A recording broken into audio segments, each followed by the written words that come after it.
Para que você tenha uma melhor qualidade de vida, a Mensagem apresenta um programa que auxilia o seu dia a dia. Saúde, dicas, prestação de serviço. Falando de Vida está no ar.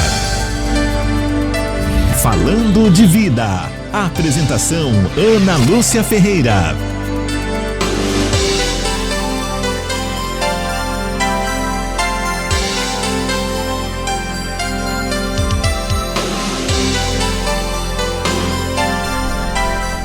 Meio-dia mais 15 minutos, olá, boa tarde, já estamos de volta com mais uma edição do programa Falando de Vida aqui pela Rádio Mensagem.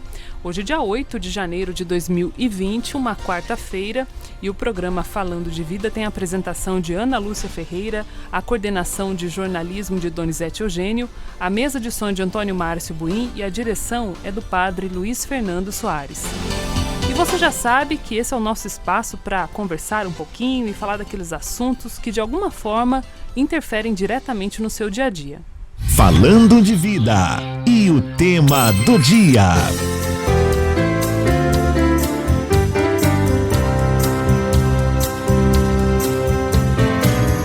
A cultura popular é o resultado de uma interação contínua entre pessoas de determinadas regiões e recobre um complexo de padrões de comportamento e crenças de um povo. Nasceu da adaptação do ser humano ao ambiente onde vive e abrange inúmeras áreas de conhecimento, crenças, artes, moral, linguagem, ideias, hábitos, tradições, usos e costumes, artesanatos, folclore, etc. É o que diferencia e classifica um povo. É o que dá o tom e a cor a uma dada sociedade e abrange um modo de vida. Uma opinião amplamente sustentada é a de que a cultura popular tende a ser superficial. Os itens culturais que requerem grande experiência, treino ou reflexão para serem apreciados dificilmente se tornam itens da cultura popular. Ao contrário da cultura de elite, a cultura popular surge das tradições e costumes e é transmitida de geração para geração, principalmente de forma oral. O mais importante na arte popular ou cultura popular não é o objeto produzido, mas sim o artista, o povo, a periferia. Isso faz com que a arte popular seja contemporânea ao seu tempo e lugar. Hoje, no programa Falando de Vida, vamos conversar com a jornalista Nathalie Neco, santabranquense, pós-graduada em Cultura Popular Brasileira. Ligue e participe!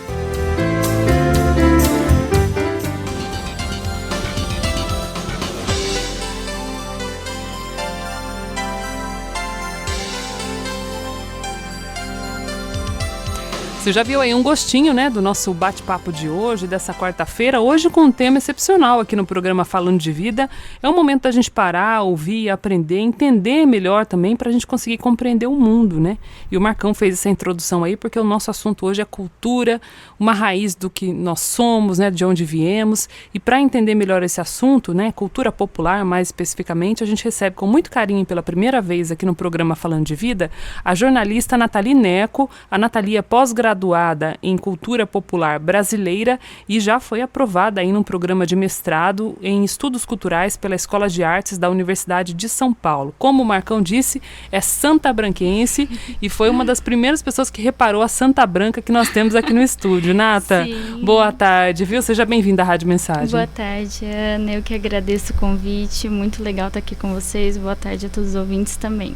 É santabranquense mesmo, né? Enche a boca pra falar, Sim, né? Que é de Santa Branca. Sim, na verdade eu nasci em Caraguá, porque meu pai estava trabalhando lá, mas com um aninho eu já fui para Santa Branca e me considero uma santabranquense de coração.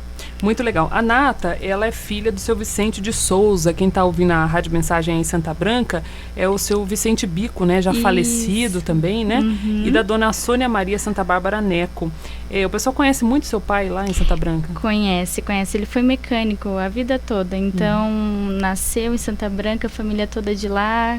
Graças a Deus, a memória dele é muito viva e muito especial pra gente. Ô, Nata, me fala uma coisa. Você tem quantos anos? Tô vendo que você é mais nova que eu. Eu tenho 27. 27 anos. 27.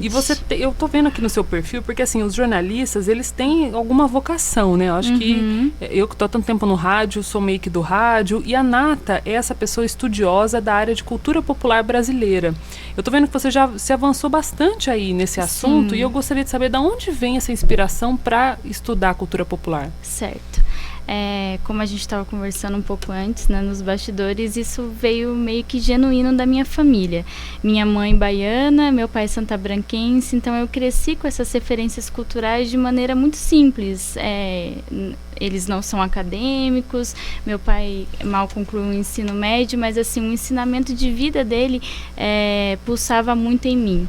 E eu fiz jornalismo com essa vontade de escrever, sempre de conhecer histórias. E dentro da universidade eu tive um encontro com os estudos culturais. E lá eu percebi que a cultura não é entretenimento apenas, a cultura é ferramenta de transformação social. Com a cultura a gente entende como a sociedade é construída, como o ser humano se movimenta com o decorrer dos anos. E isso sempre chamou muito minha atenção. Então, de lá para cá, eu decidi seguir essa área da pesquisa, mesmo trabalhando no mercado de trabalho em outras vertentes, mas ali eu tive a certeza que eram nos estudos culturais que eu iria ficar.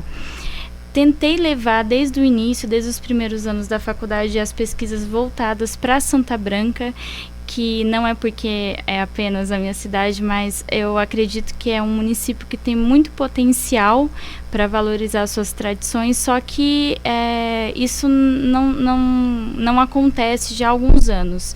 Então a gente tem um déficit muito grande de pessoas que são apaixonadas pela cidade e querem trabalhar por ela. Aí a gente vê a história meio que adormecida um pouco. Então essa é a minha vontade, sempre tentar entender as tradições de Santa Branca, as manifestações, tentar recontar essas histórias, voltar a ter essa ligação, porque eu acredito que um presente de uma sociedade, um município, se faz a partir do momento que ele entende a sua história, né? Entende seu passado. Não tem como a gente evoluir se a gente não entende o que vem por trás disso. Então, essa foi minha vontade inicial de iniciar os estudos dentro de Santa Branca. Depois que eu me formei, eu quis continuar na área acadêmica, encontrei essa pós-graduação também na Univap, de Cultura Popular Brasileira, que foi muito boa para me dar um leque maior do que a cultura popular atinge.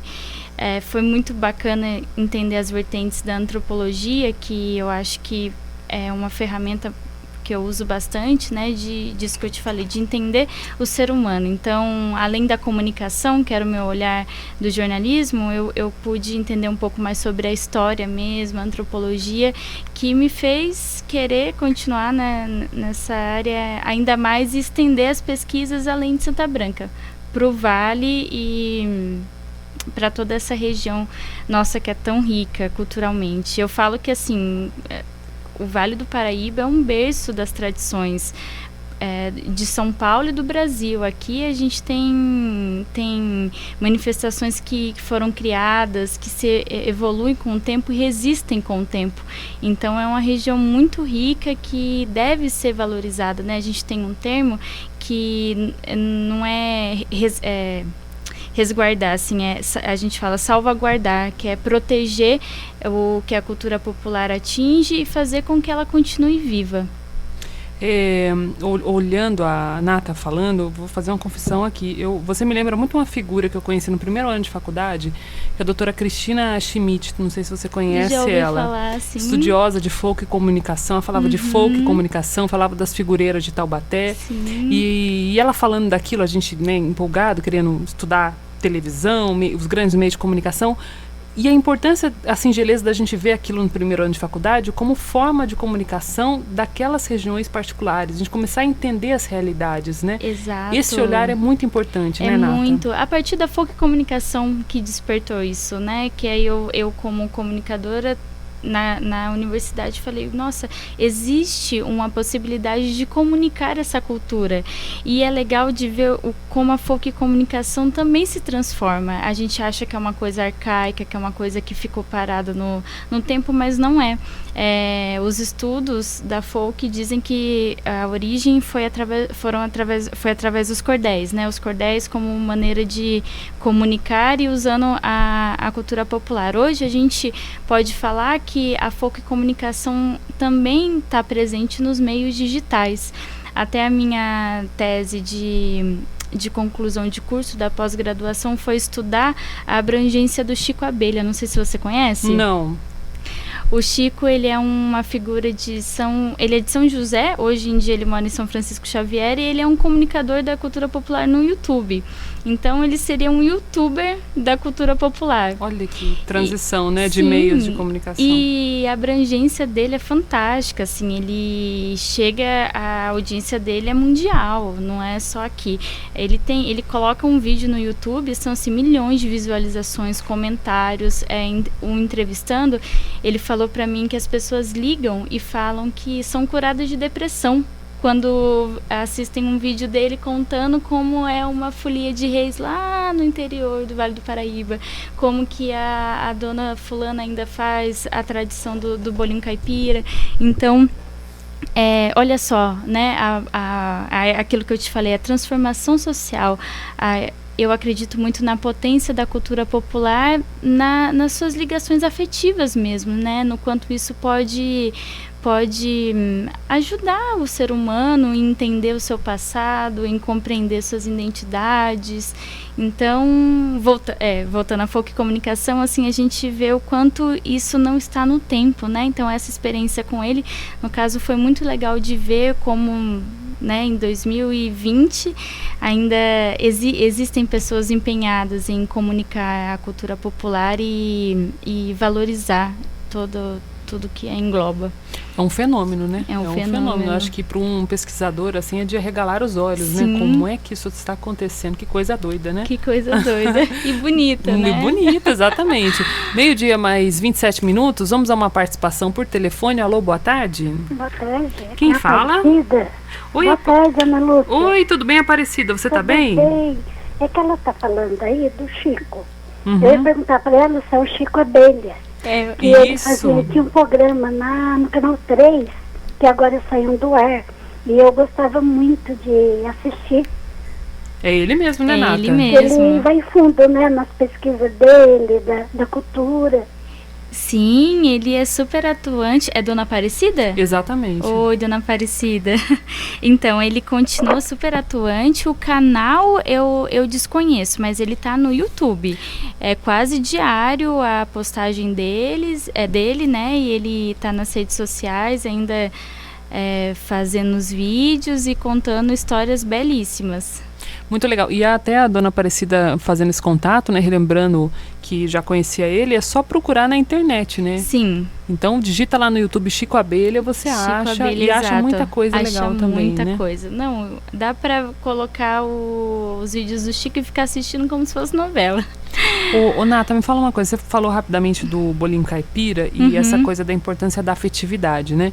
Eu acho que o bolinho caipira é uma coisa que todo mundo consegue entender, é uma linguagem que todo mundo entende, né? Sim. Eu posso não entender exatamente folia de reis, eu posso não entender a linguagem das figureiras, mas eu entendo bolinho caipira, né? Exato. O meu coração entende antes do meu paladar entender. Eu acho que é mais ou menos isso, né? Exato, isso. O coração entende primeiro.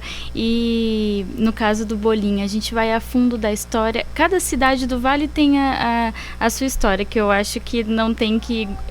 temos que igualar, acredito que todas... Nem competir, nem né? competir. Que é o que a gente faz com o bolinho caipira. Ah, o bolinho caipira é melhor. Não, todos são ótimos. Sim, e é muito legal de ver, assim, o processo para criar esse bolinho, né? O quanto elas se empenham, até a gente na hora de experimentar, vem aquela memória afetiva e é algo nosso, é algo muito do Vale do Paraíba, que quando a gente leva para outros lugares as pessoas acham iguaria. Então, a cultura popular também, ela tem várias vertentes para atingir o coração das pessoas. Pode ser através da comida, da música, da arte, do teatro, das manifestações, e sempre resgatando esses laços, né, de história, acredito que um pouquinho de até ancestralidade mesmo. É algo bem importante.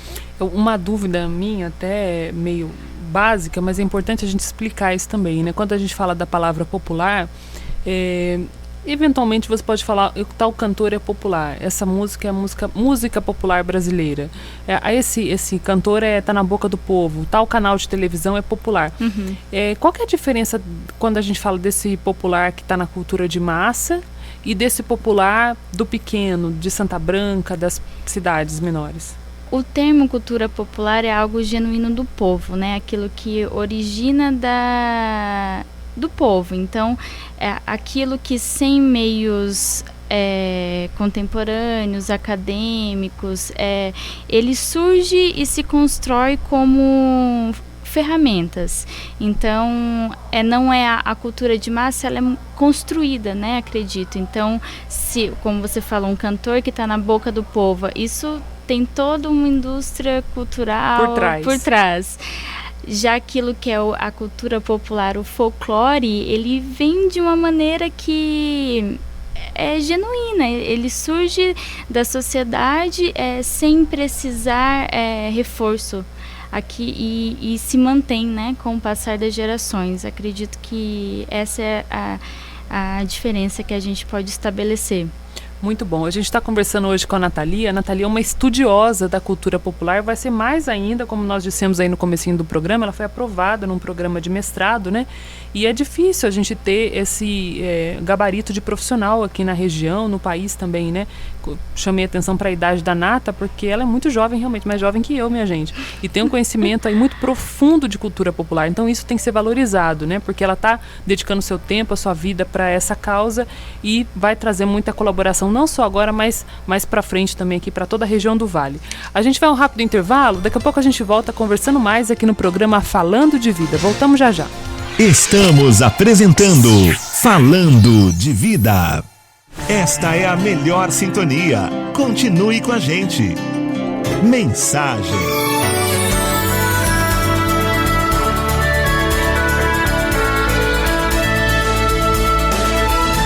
Voltamos a apresentar Falando de Vida.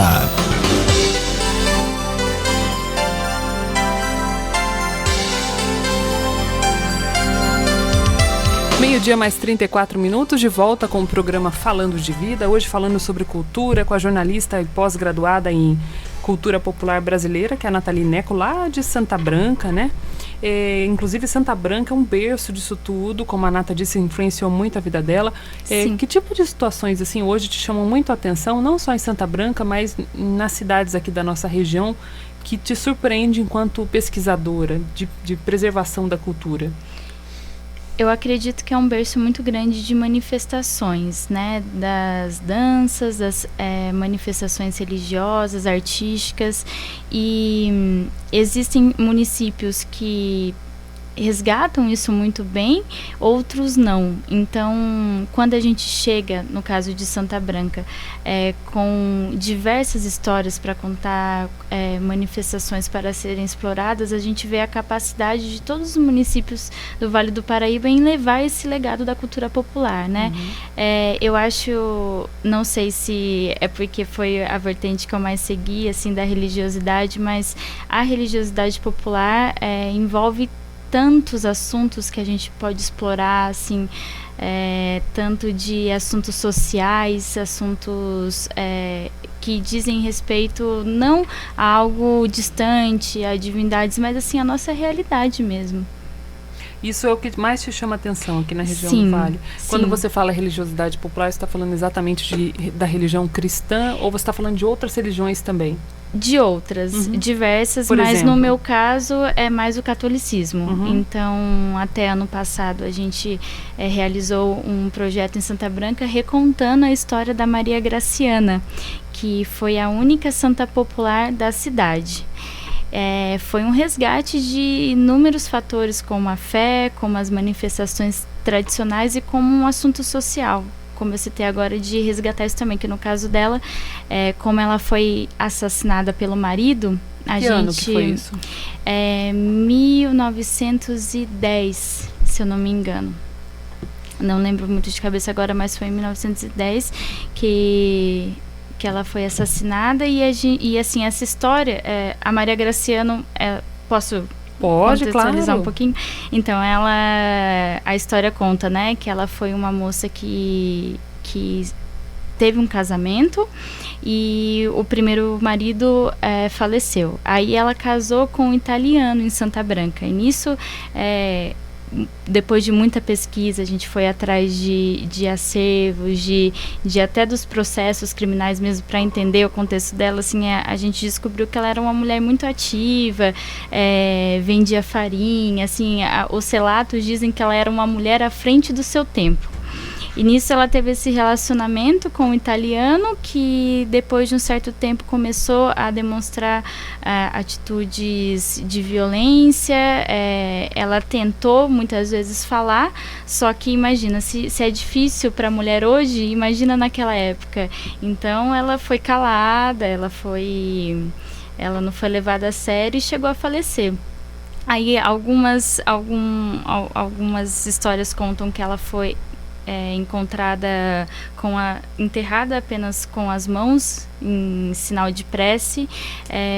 Também a gente tem uma versão que o cachorrinho dela que a encontrou, e num recinto que até hoje existe. Então, na zona rural de Santa Branca, essa fazenda se manteve, em que ela morou e foi assassinada, e por muitos anos teve a festa da Maria Graciana. Então era a festa mais tradicional da cidade, tinha folia de reis, Moçambique, missa, comidas, assim. Então tinha procissão do centro da cidade até o local, e há uns 7 anos mais ou menos a festa acabou, porque a senhora que cuidava adoeceu. Infelizmente, ano passado ela veio a falecer. A gente até do projeto teve a honra de poder conversar um pouco com ela e de ver o quanto ela ainda tinha essa história viva no coração, enquanto ela queria trazer essa história de volta, né? Ela não conseguiu por fato da doença. Mas aí o que o projeto fez? Ele foi realizado por meio do PROAC, né, que é um projeto de lei de incentivo. Aí a gente fez toda a pesquisa documental para entender a história dela, a pesquisa de entrevistas com os munícipes, com o pessoal envolvido em Santa Branca, e a gente recontou através de uma peça de teatro. Aí foram 3 apresentações, e a gente usou muito isso do enfrentamento à violência contra a mulher. A gente teve o apoio do Conselho da Mulher, que foi excepcional na cidade, e assim, o retorno foi muito gratificante. Aí aquilo, né, do quanto a cultura popular atinge. Porque depois das apresentações, a gente recebia as pessoas chorando, emocionadas, de lembrar a devoção relacionada a Maria Graciana, outras tendo coragem de denunciar. Aconteceu isso, de diversas mulheres procurarem um conselho para denunciar maus tratos, e ter essa relação, né, de ver as manifestações de novo na cidade, de ver esse laço com a fé, esse laço social. Então, nesse projeto, na prática, além de uma pesquisa acadêmica, eu pude ver o quanto a cultura popular faz a diferença, o quanto ela atinge as pessoas, que foi o que a gente já conversou um pouquinho. E foi um projeto que pegou várias vertentes, né? Tanto a Sim. questão de gastronomia, religião, identificação, né? Várias coisas. Sim. Ali, enquanto estudiosa, você conseguiu observar, né? Eu acho que foi muito rico. Foi. A gente ofereceu também oficinas para o pessoal da cidade. Então a gente deu oficina de Moçambique, que foi muito legal de ver jovens interessados em entender o Moçambique, em dançar, em cantar. Oferecemos aulas de teatro também. Então foi com a arte, né, a gente pôde alcançar de uma maneira muito significativa. Ô, Nata, me diga uma coisa, até a Nata estava falando dessa coisa da importância da gente entender a diferença de cultura popular, que é aquilo que emerge do povo, né? E esse caso da Maria Graciana, né, até fazendo uma ressalva que a gente está falando para um público católico, né, comentávamos antes de entrar no ar sobre o filme Dois Papas, né, que foi lançado agora. Isso. E o Papa Bento XVI tem uma frase que eu gosto muito, que ele fala o seguinte, ele fala que há santos que só Deus sabe o nome. São aquelas pessoas que eventualmente não foram elevadas aos altares e que estão na glória, né? Exato. E que aguentaram ali um sofrimento, tiveram uma vida, né, que de alguma forma faz sentido para as pessoas. E eu acho que o caso da Maria Graciana, ele é tão atual, né? Que a gente falou muito atual. E a gente consegue ver com clareza o que é cultura popular quando uma comunidade emerge alguém ou emerge algo. Isso, né? Isso é nosso. Isso é nosso também, né? É mais ou menos isso, né? E não tem o que questionar. Assim, quando a gente estuda a religiosidade, a gente vê essa fé simples e pura, não tem o que questionar das pessoas, assim, de acreditar nesses santos que muitas vezes as pessoas desconhecem, não acreditam, mas assim, é tão bonito de ver o quanto as pessoas acreditam e como elas se movem para que isso continue vivo. Hoje ainda a gente tem inúmeros devotos em Santa Branca que vão ao túmulo, que deixam suas preces, assim, então é muito bonito de ver esse alcance. Eu fiz uma pesquisa prévia também em São José dos Campos, contando a história da Santa Perna, não sei se você conhece. Já ouvi falar. Foi muito bacana também de ver como num bairro tão afastado do centro, na zona rural de São José dos Campos, ainda também existe uma fé tão simples de pessoas que acreditam em que existe que por meio da intercessão de uma santa, uma perna conseguiu curar e ainda acreditam nisso. Então é um universo assim mágico de resistência, eu acredito, sabe, de luta das pessoas. Então é muito gratificante quando a gente tem um pouco de contato com essas histórias. Vou ler um recadinho aqui dos nossos ouvintes também. Deixa eu passar aqui o recado. Quem está mandando um abraço para a Nathalie é a Priscila. A Nathalie foi minha aluna do ensino fundamental. Hoje sou eu que aprendo muito com ela. Trabalho maravilhoso, sou fã. Um orgulho para nós, acredito que seja de Santa Branca. Sim. A Priscila mandando um abraço também. Um beijo, Pri.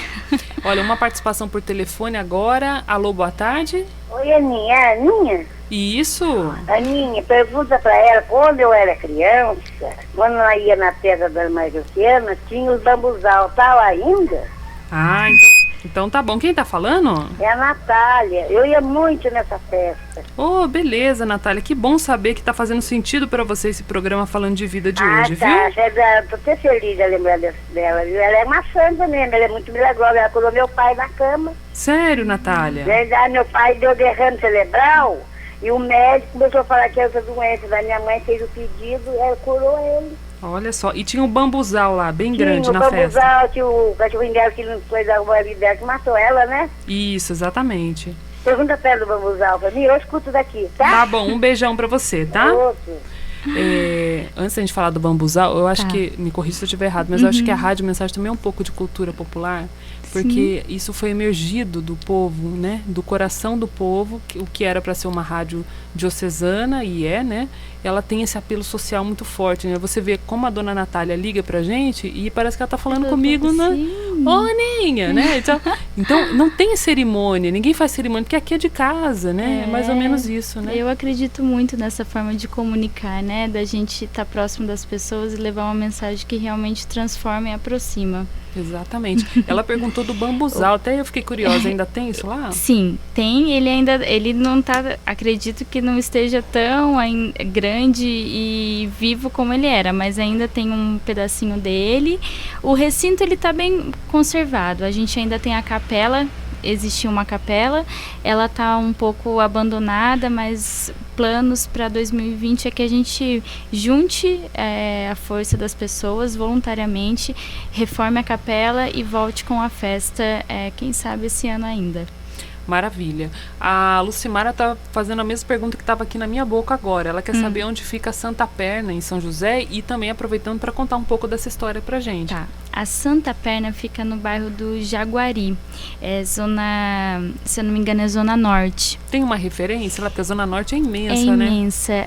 Passa a ponte Maria Peregrina e vai. E vai. Por ali. E depois eu posso até pegar o endereço certinho e deixo com você se caso algum ouvinte te perguntar. Mas a história foi o seguinte, ali tem um rio, o rio Jaguari que passa, e um pescador encontrou uma perna, como se fosse uma prótese, no rio. E na ocasião, a esposa dele estava muito doente, com uma doença também na perna, em que ela não conseguia cura, ela não conseguia ter a solução médica para que ela fosse curada. Ele pegou essa perna e levou para casa. Nisso, a esposa acreditou que foi pela intercessão de Nossa Senhora Aparecida, rezou e foi curada. Aí eles criaram a capelinha para Santa Perna. E a capela é muito interessante, assim, até do ponto de vista da fé e do ponto de vista antropológico, quando a gente entra lá, porque são várias próteses, velas em formatos de pé, de pernas, assim, e tem vários cadernos com os milagres. E realmente todas as pessoas que estão com problemas no pé, na perna, acreditam que a Santa Perna pode interceder por meio de Nossa Senhora e alcançar a graça. O que faz todo sentido, porque na Basílica, no Santuário Nacional, já tem isso muito forte, né? Tem. Dos membros, né? É tão forte que até o santuário vende, né? Os membros para as pessoas acenderem a vela na intercessão daquela cura, né? Sim, exato. Então faz todo sentido faz também, todo né? Sentido. Só uma filial. Não é? Resumindo, é uma filial das graças de Aparecida, mas eu acredito que do ponto de vista cultural seja riquíssimo para você ver esse tipo de lugar, né? Muito, e eu, como eu falei, até do impacto que eu tenho com a Maria Graciana, de ver o quanto isso é atual, assim, a gente acha que está lá atrás, mas não, as pessoas vão até a capela, se deslocam até lá para que façam suas orações e acreditam mesmo que a Santa Perna pode curar, tem esse poder. E quem que é a gente, né, para falar que não tem ou tem? Para falar que não, né? E a gente fica bobo de ver aquela sala dos milagres, Sim. né? E eu acho que aí que tá, né? Como o estudo ele é muito complexo, né? A gente está falando aí de cultura popular, daquilo que emerge do povo. Olha para vocês verem a transição. O que emergiu do povo também, um dos maiores símbolos católicos do país, que é o Santuário Nacional, a Santa que saiu do Rio. Isso emergiu do povo, cultura popular. Sim. Mas hoje a gente já vê aí um processo tão avançado de mídia no Santuário Nacional, até por conta da vocação dos padres redentoristas, que são os responsáveis por lá. Então, tudo meio que se fundiu, mas não perdeu também a característica. É um experimento muito importante. Exato, né? Muito importante, muito mesmo. E a gente vê também com a cultura popular, assim, como mescla as tradições e, assim, o que é atual. Assim, uma breve análise que eu fiz foi da presença das benzedeiras também nesse circuito da fé. Então, em Aparecida, mesmo com a Basílica, mesmo com toda a imponência, existem pessoas que vão até o local em busca de benzedeiras também para alcançar as curas e as graças. Então, essa vai ser a minha pesquisa no mestrado, de entender como que se dá esse processo ainda recente das benzedeiras nesse circuito da fé. As benzedeiras é muito difícil às vezes até achar uma benzedeira, não é? Sim. A benzedeira essas mulheres assim que vivem da oração e que dão a bênção, né? Que é uma coisa que eu não tenho muita memória, mas eu sei que existem. Muitas devem estar ouvindo a Rádio Mensagem agora. Se você é uma benzedeira, manda aqui um alôzinho. Se você tiver um zap, melhor ainda. Né? Eu sou benzedeira, né? E esse processo também está muito enraizado na questão cultural. A Nata vai falar daqui a pouquinho das benzedeiras. Deixa eu só atender uma participação por telefone. Alô, boa tarde. Boa tarde, é a Ivana que está falando. Oi, Ivana, tudo bem? Tudo bem, eu estou ouvindo o programa aqui e eu sou devota Santa Perna. Olha. Você mora em São José? Eu moro aqui no Parque Industrial. E como é que foi a sua experiência com a Santa Perna, Ivana? Eu pedi para ela, que eu estava com a perna muito inchada, problema de varize. Aí ela curou até médio de Deus Nosso Senhor, né?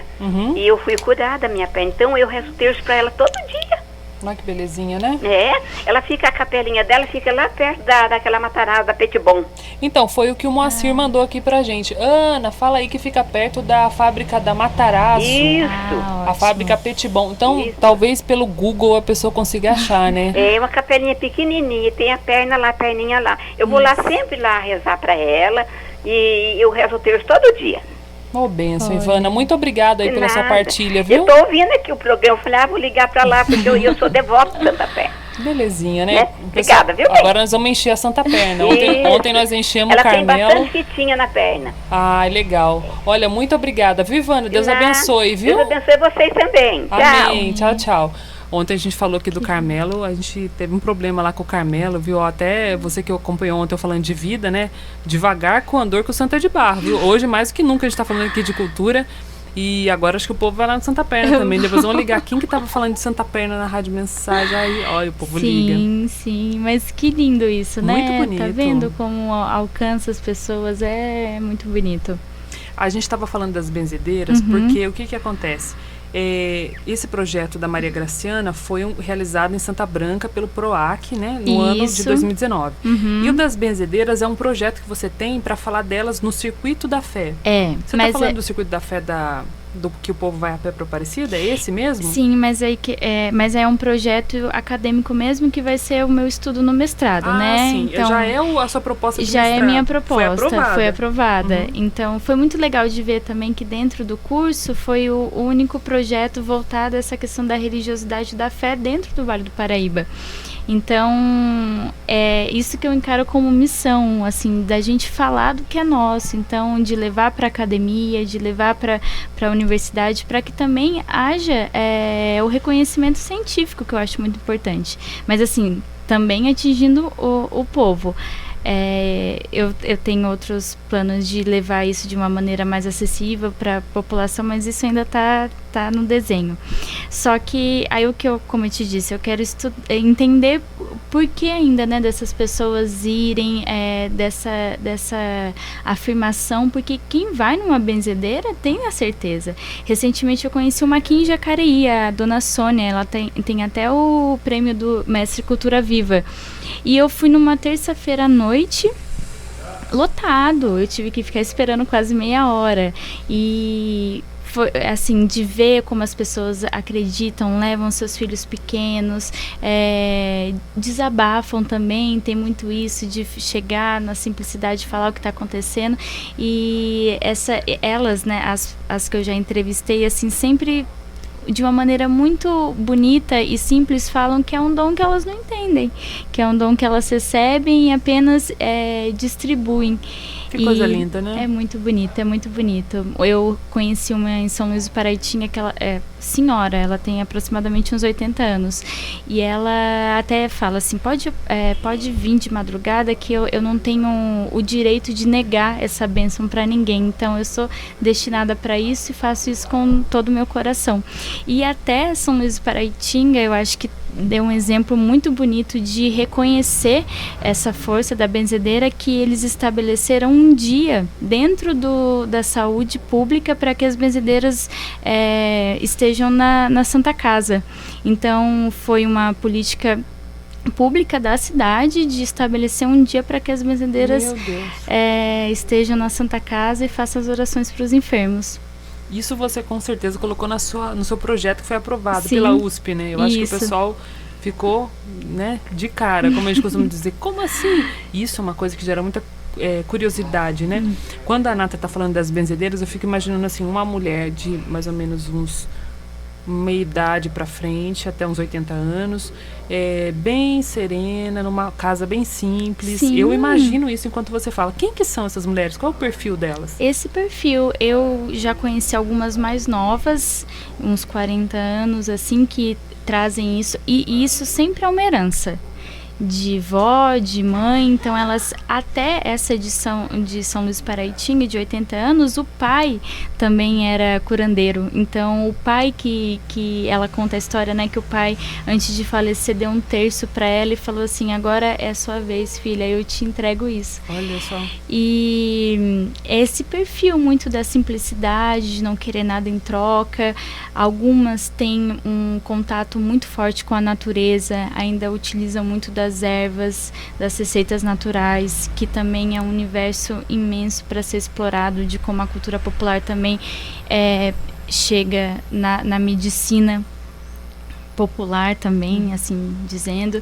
Então, seguem esse perfil. Assim, ainda tem muitos para que eu conheça e consiga identificar, né? Mas a maioria é desse jeito mesmo que você imagina.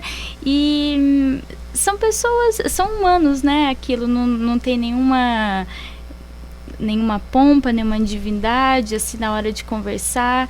Eu visitei uma até em Taubaté, que antes dela fazer a reza, ela passou um cafezinho, ficou conversando de banalidade. Então, é bonito de ver essa aproximação, né? De ver como elas ainda resistem com o tempo e continuam levando adiante esse legado. A sua meta no mestrado é identificá-las?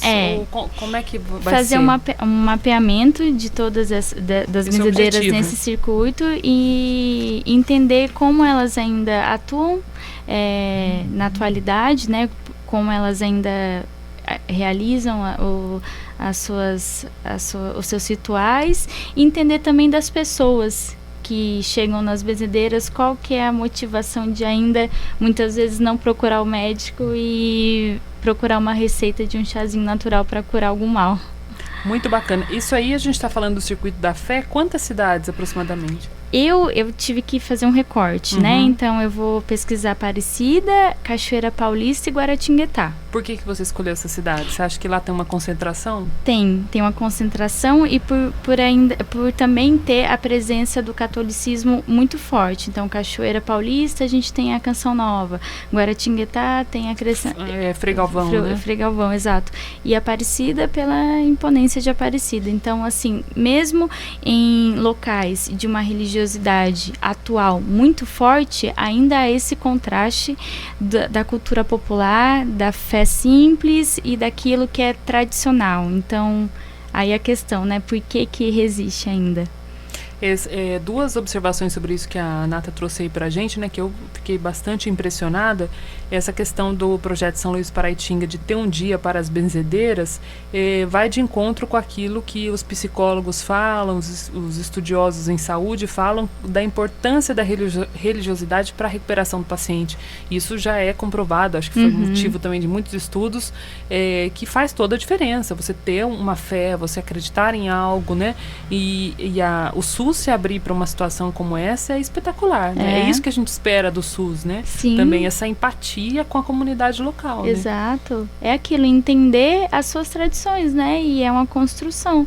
Então, muitas vezes, pacientes mais idosos ali não aceitam porque acreditam que a fé pode curar. E assim, como a gente falou, e quem é a gente para falar que não, né? E quem é a gente para falar que não, exatamente. É muito legal. Olha, infelizmente o tempo passou voando. Mandar um abraço aqui pro pessoal. O pessoal amou o programa. Ana, passe para a Nathalie, que aqui em Jacareí temos também a Adélia, que se encontra sepultada no cemitério do Avareí. Olha. É uma belíssima história. Eu imagino que seja uma belíssima história. Tem muita história lá do cemitério, Sônia, que eu queria contar aqui no Falando de Vida. E vamos ver se a Nata conta pra gente, alguém conta pra gente, porque tem umas histórias, né, desses santos populares que a gente não sabe, eu acho que todo mundo quer saber. Então, eu já tô provocando aqui pra você voltar mais vezes pra falar dessas histórias pra gente, tá bom, Nata? Com certeza. E que seja um ano aí de muitas conquistas pra você também. Pra você também. Eu sei que o desafio vai ser grande, né? Enquanto a Nata falava, eu tava pensando numa coisa, né? Aqui a gente tá falando na Rádio Mensagem pro senso comum. Né? O senso comum é essa forma que a gente tem aí de conversar o dia a dia, isso é o senso comum. O estudioso, ele sai do senso comum, a Nata mais do que nunca, que ela está lá na raiz do senso comum, e ela vai elevar esse diálogo, que é do senso comum para o senso acadêmico. Então, a ponte que ela vai fazer é altíssima, mas sem perder nenhum lado nem o outro. Ela não pode chegar lá no senso acadêmico e baixar o nível da linguagem, mas ao mesmo tempo também não pode alterar a linguagem para falar de uma coisa extremamente simples. Nunca. Ou seja, o desafio é imenso. Sim. Você tem consciência disso? Eu tenho, e é o que você falou.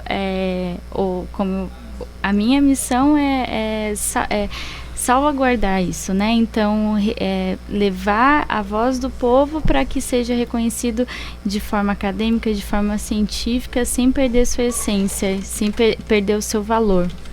Maravilha, Nata. Sucesso para você, viu? Obrigada para você também, parabéns. Amei a entrevista. Eu também amei. Deu vontade de voltar lá. Primeiro ano de faculdade, as coisas simples. E de alguma forma isso vai moldando o nosso caráter, né? Eu fico muito feliz de hoje estar aqui na Rádio Mensagem, conseguir abraçar isso tudo, assim, acho que para mim é uma satisfação muito grande. Eu imagino a sua satisfação também. Muito obrigada. Né? E você fica agora com Carlos Sena, na alegria do Comunicação Total, alegrando as tardes da Rádio Mensagem, excepcionalmente nesse mês de janeiro. E a gente se vê na programação da Rádio Mensagem, a rádio da Diocese.